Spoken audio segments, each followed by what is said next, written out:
So what the question was that Trevina had, we had a project last semester with a sloping site, and then the project itself was big enough where we had to engage that topography.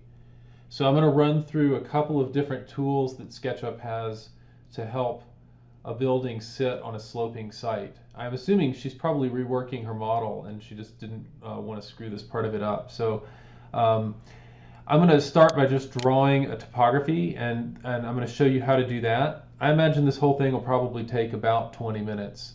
Um, so first thing I'm going to do is I'm going to draw a large rectangle in SketchUp. And so I opened up a SketchUp window, and I've just got the rectangle tool. I have a little hard time with my mouse not, there we go, my mouse not behaving. And I'm going to draw a pretty large topography. When I'm drawing a rectangle, I can look down in the corner, I see those numbers, and I can just type that number. I'm going to say 100 feet, comma, 200 feet, enter. And that draws my rectangle the right size. All right.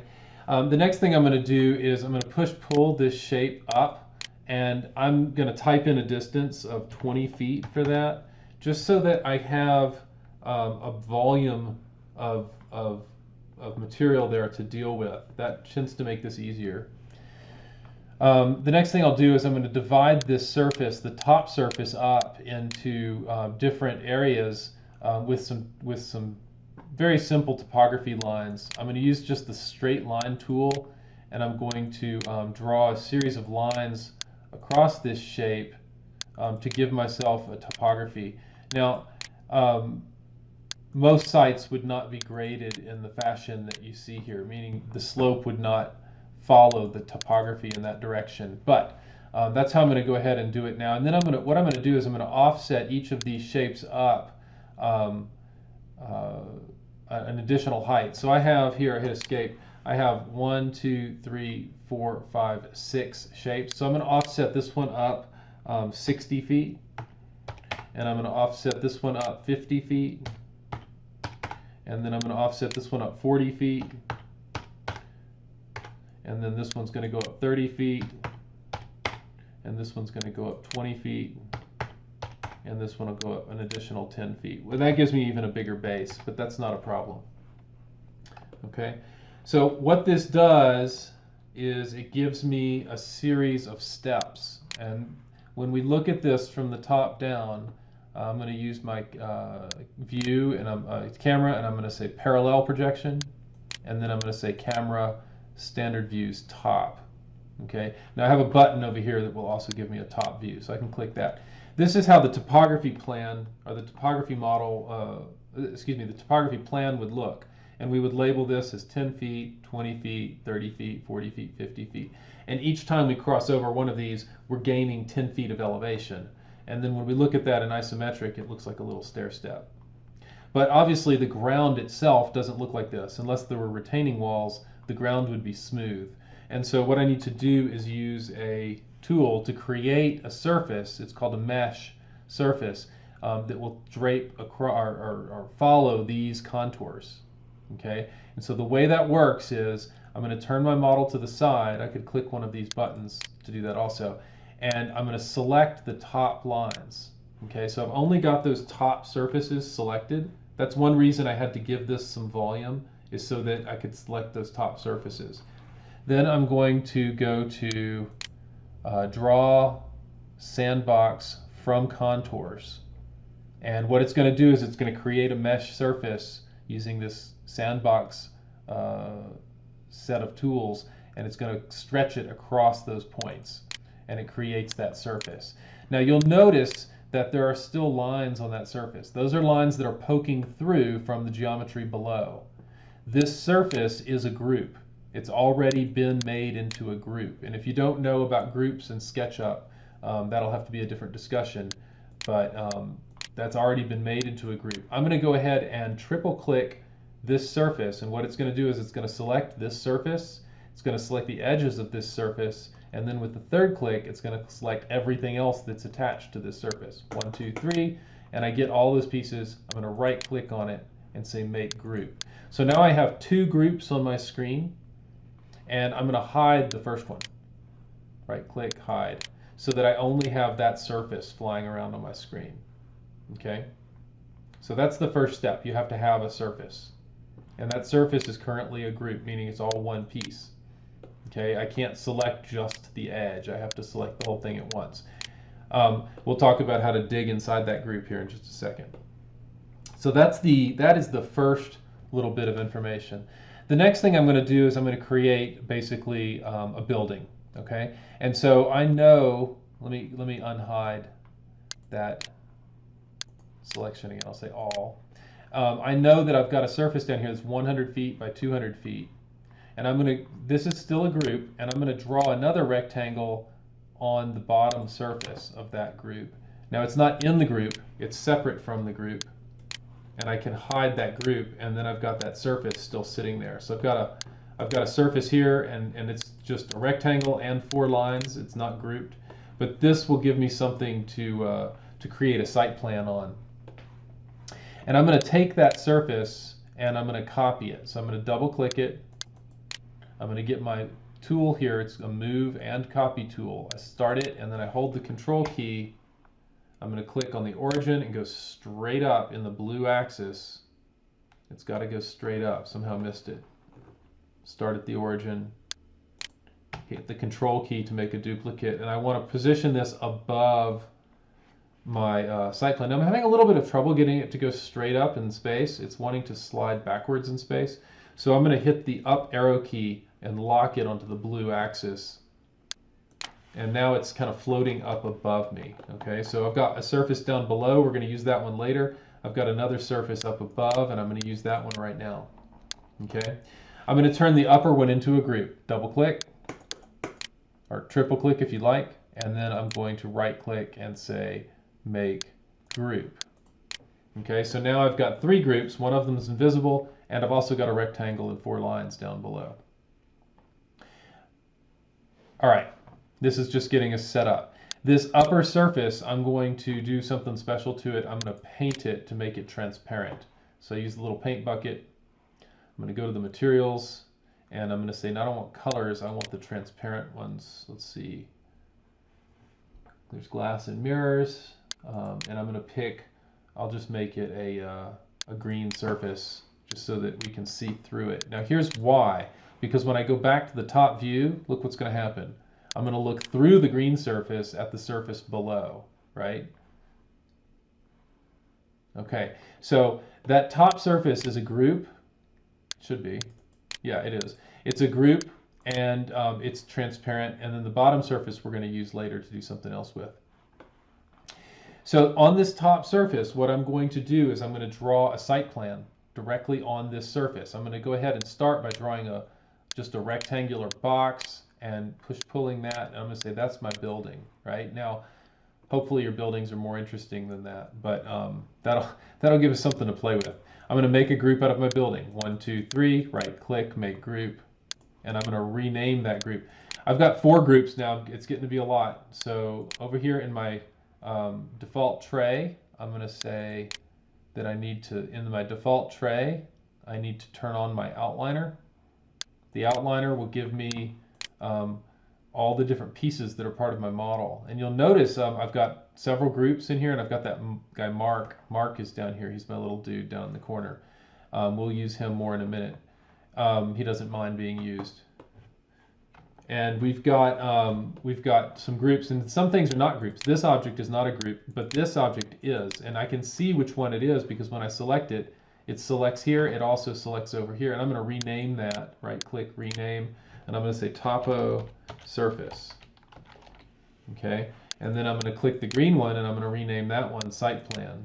Rename site plan. And then I'm going to click my building, and I'm going to rename it building.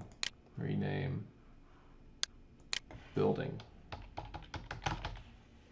Okay, so what I'm going to do now is I want that building to fit down inside my site. All right, and one way I could do that is I could just select the building and I could just move it from, say, this corner down into my site. And you can see I'm going to use the up. I'm going to hit the up arrow key so I go straight down, and then you can see that it sort of sinks down into my site. Right? But what that does then is it sort of pokes through the site. Okay? Now that's one way that we can position our building, and I think in terms of just rough models, that's really not all that bad. But if you want to give it a little more detail, if you want to make it show up a little bit better, then what we need to do is we need to sort of modify the site to accommodate the building. And there's several different ways we can do that. So I'm going to do Control Z, and I'm going to copy this building. Again, get the Move Copy To tool, tap the Control key, and then I can move, make another copy of it to one side, and maybe do that again. Tap the Control key, I'm going to move one back here. So I'm going to have a little campus, right, of buildings. And I'm going to do different things for each of these buildings. The first one, I'm going to do exactly what I did before. I'm just going to move it, and I'm going to go from a known point, I'm going to go straight down. I need to hit the up arrow key again. Go straight down, just sink it into the site. That's one method, right? That's sort of the most crude method. The next thing I'm going to do is I'm going to use what's called the stamp tool.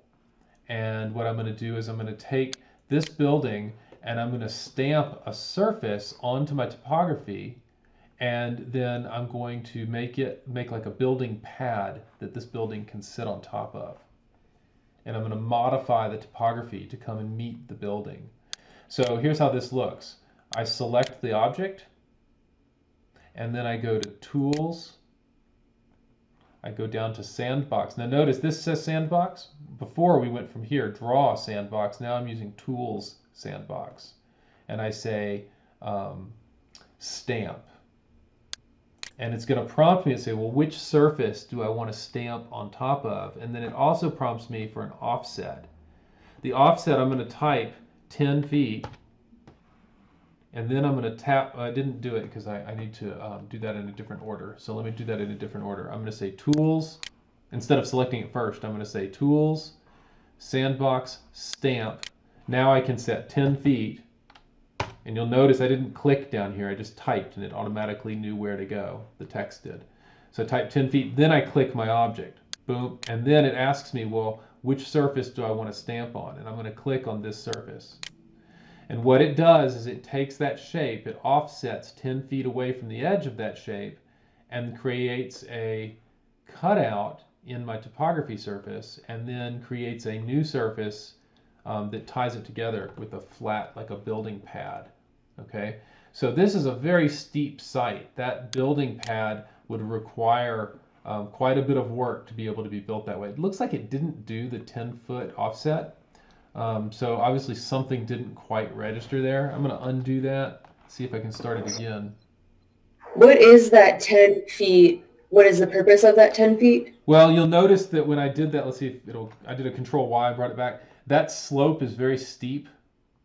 And what I'd like to, and right now it's only offsetting 1 foot distance between this line and this line in Plan View. So if I go down and look at that in Plan View, Okay. you see it's only a 1 foot offset. Right? Gotcha. And I want to make it a less steep slope. So I'm trying to make a 10-foot offset. Let's see if I can get that to work. I had a little trouble with this last semester too, and then it would like work sometimes. I'm not sure exactly what the difference was, but I'm going to try it one more time. Tools, Sandbox, Stamp. Let's see if I type 10 feet, Enter. Maybe I didn't hit Enter. Then click the building. That worked better. And you can see now there's a bigger space here. And then finally, I click the surface I want to stamp onto, this one. And see now the slope is a little less obnoxious. It's a little more believable. It would still need to be worked on, but that gives you an idea of how to fix it. So I'm going to kind of put this down here, and you can see now there's a little bit more gentle slope out in front of the building. And that gave me a pad to put the building on. I forgot to hit Enter is what was going on. Now I can take my building and move it, and I'm going to move it from the corner of the building down to the corner of that pad. And there is a geometry right there that you should be able to find and click on. There we go. And the building sits directly on its little building pad. Okay? So that's a second way that's a little bit more subtle that you can do this. A third way that you can do this is to do what's called a to separate this region, to make multiple regions out of this surface, and then we can do some different manipulations, and this is a little bit more sophisticated. So what I'm going to do here is I'm going to say I'm going to use the stamp tool again, and I'm going to say Tools, SandBox, Stamp. It's going to remember that 10 feet was my offset last time. I think I'll try and change it just to prove that I can. I'll say 15 feet, enter, and then I'm going to pick the building again, and then I'm going to pick my site again, okay? And I don't really care where the thing is this time. I'm just going to set it down anywhere because I'm going to end up deleting that anyway. So this time you'll notice I've got this big anthill, and what I'm going to do is I'm going to double click to get inside the group. I'm going to select that surface and hit delete, and I'm going to select this surface, double click, delete, and then I want to clean this up.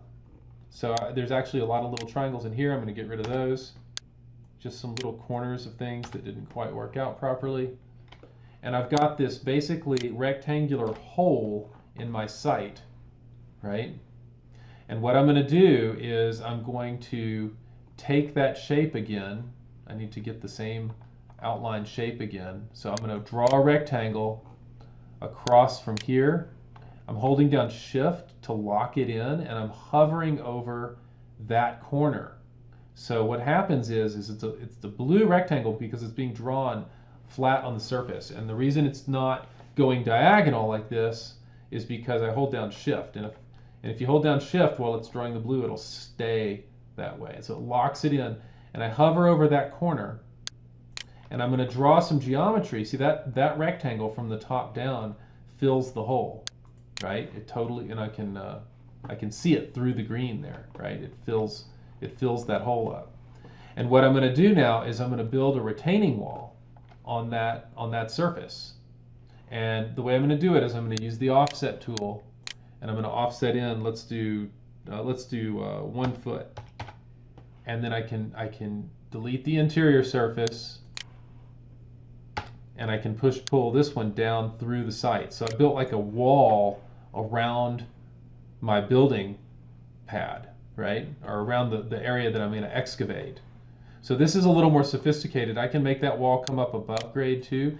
And the reason that I can operate on that wall without screwing up my site is because it's a different group. That's a group, that's a group, right? This is a group. You can see topo surface.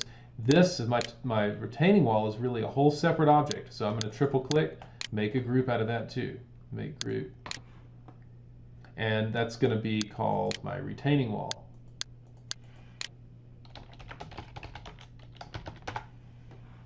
So now I've dug a pit, and I've excavated that pit, and I have a wall around my excavation, right? And I can put my building down into that pit now.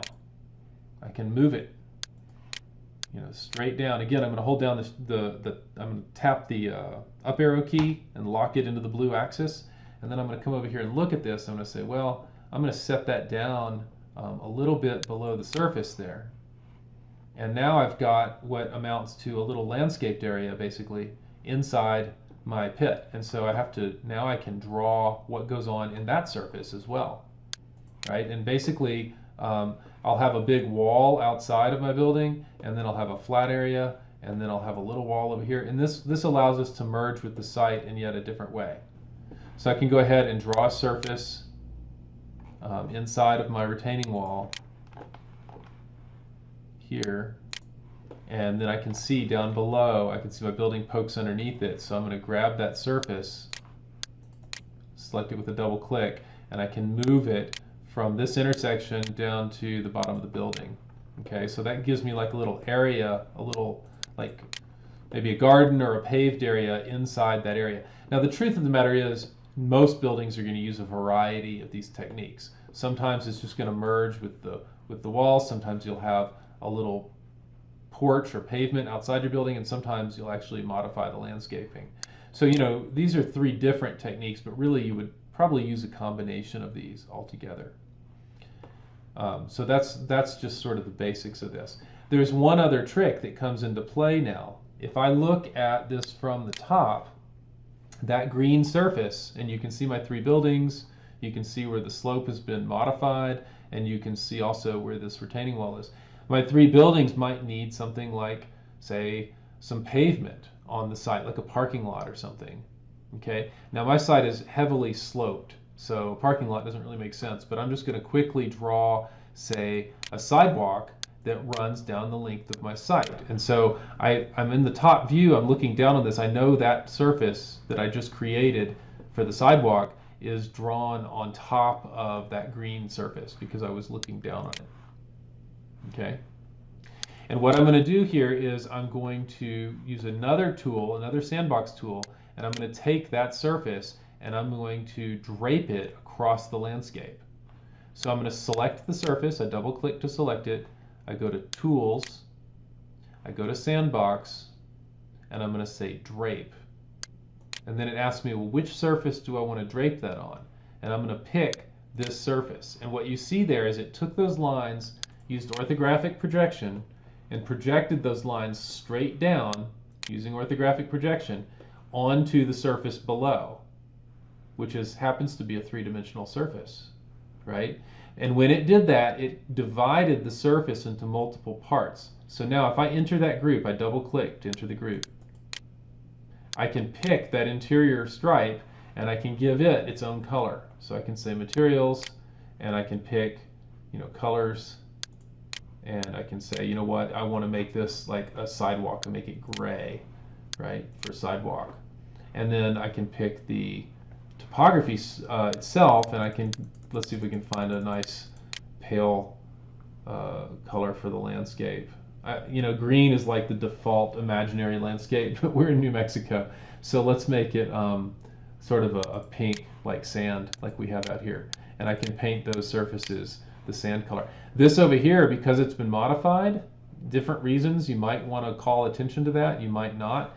But let's just say that we want to, give it a little bit different tone. Say, hey, that's modified earth over there. Okay, so now we've got our little side. Oh, and we've got a surface inside here. That could be green. We could have a little landscaping. And let's pick, that's a little bit bold. Maybe something, I don't know. These are pretty pastel colors. The problem with SketchUp default colors is they're all pretty noisy. That's a little too loud. Let's use this. There, that's a little better. So it gives me a way to sort of break those surfaces up. Okay. So that's a brief rundown. Now there is one other thing that, and I just saw Trevina join the group. I'm going to do one other tool. Those are the tools that we use for putting something into the landscape. And this is being recorded. So far we're at 22 minutes. I'm almost exactly as far as I said. I'm going to give you one more hint and round it out to a perfect half hour. The other tool is when we do site sections. And sections are a really great drawing because they really describe what happens on the interstitial space. And so what I need to do here is create a site section. And that's where this surface down below is going to come into play. So I'm going to double click this surface. I'm going to select it. And I'm going to do Control X. It's going to go to my clipboard. Boom. It's not in the drawing, but it is in the clipboard. Then I'm going to enter the group that is the topography surface by double clicking. Okay? This is a great tool with SketchUp. For modeling purposes, this is a fabulous tool. There's this thing that says Edit, Paste in Place. So that surface that's on my clipboard has an X, a Y, and a Z location.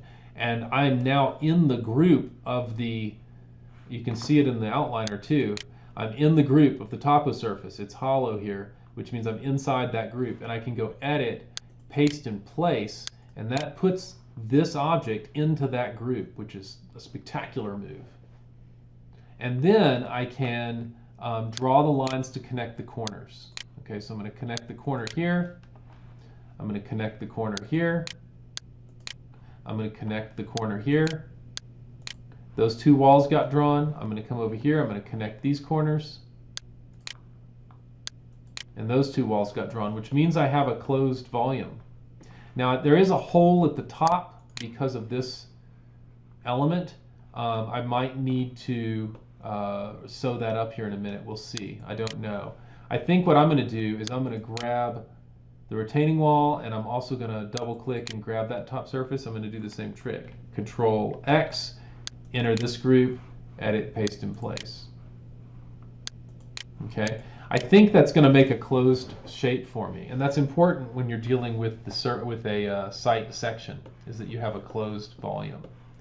So then I can come in here with my section tool.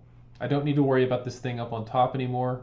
I'm going to double click and I'm going to click and hide that, so it's not part of my world. Oops, I need to go triple click. There we go. Now hide that. Oops, I erased it. Not a problem. Well, normally you'd want to hang on to that, but for this exercise, I'm not worried about it. And to create a site section of this, I'm going to go to Tools, and I'm going to say Section Plane, and I'm going to tap the edge of my site, like that.